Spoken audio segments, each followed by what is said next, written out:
Base பண்ணி தான் நிறைய டான்சஸ் வந்து இருக்கு. இன்னுமே ஒரு சில கம்யூனிட்டி தேவராட்டம்லாம் பார்த்தீங்கன்னா ஒரு சில கம்யூனிட்டி தான் ஆடுவாங்க. பட் இப்போ இருக்க ஒரு இதில் எல்லாருமே எல்லா டான்ஸுமே பண்ண ஆரம்பிச்சிட்டாங்க. இன்பிட்டிவ்லாம் அப்படி ஒரு இது இருந்துருக்கலாம். பட் இப்போ அந்த மாதிரி ஒரு இதில் யார் வேணா ஆடலான்ற வள்ளி கும்மியில நம்ம பாட்டுக்கு யார் வேணா பண்ணிட்டு இருக்காங்க அந்த மாதிரி ஒரு இது. ஸோ இந்த கரகம் மட்டும்தான் வந்து ஒரு கேஸ்ட் பேஸ் இல்லாமல் 5 minutes. ஸோ நீங்கள் இப்போ கோயிலுக்கு போய் என்ன பண்ணுறீங்க, தண்ணி அபிஷேகம் பண்ணுறதுக்கு ஒவ்வொரு ஏரியாலையும் போய் நம்ம தண்ணி எடுத்துகிட்டு வரோம்.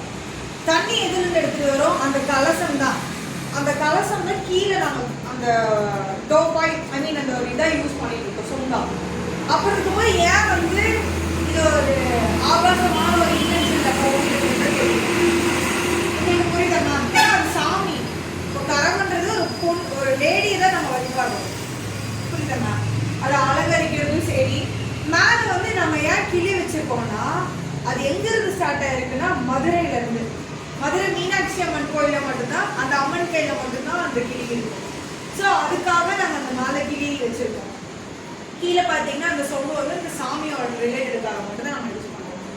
இப்படி இருக்க ஒரு இதில் ஏன் வந்து அது ஒரு ஆபாசமான ஒரு இது கொண்டு போகிறாங்கன்றது தான் இப்போ ஒரு இது போகுது. ஸோ இதெல்லாம் பார்த்துக்காக தான் நாங்கள் படிச்சுட்டு இருக்கோம். இப்போ இந்த கரகத்தை வந்து தப்பான இப்போ நீங்களே பார்த்தீங்களா கோயில் ஆடுவாங்க இந்த மாதிரி ஆடுவாங்க அப்படின்ற ஃபர்ஸ்ட் எடுத்தாலுமே எல்லாருக்குமே அந்த ஒரு தாட் தான் வரும். பட் இதை மாற்றதுக்காக தான் நாங்கள் வந்து படிக்கிறோம், 4 பேர்கிட்ட இந்த விஷயம் சொல்லலாம். இப்போ உங்களுக்கு தெரிஞ்சிச்சுல மேம் இதுதான் ரீசன், இதனால தான் இது பண்ணுறாங்கன்ற ஒரு ரீசன் வந்துருச்சு.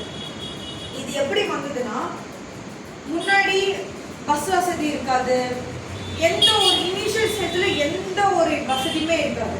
பீப்புள் வந்து இப்போ ஒரு இடத்துக்கு போகணும்னா நடந்து போயிட்டு நடந்து வருவாங்க.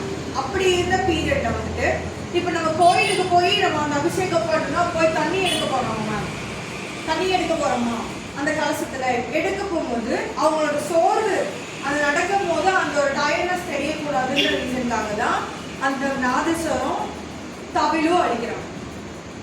எல்லா இன்ஸ்ட்ருமெண்ட்டுமே அந்த நடந்து போயிட்டு இருக்குமே போது அந்த இன்ஸ்ட்ருமெண்டோட பீட்டெல்லாம் கேட்டுட்டு இருக்கும்போது பீப்புள்ஸ் யாருமே வந்து என்ன பண்ண மாட்டாங்க, டயர்ட் ஆக மாட்டாங்க.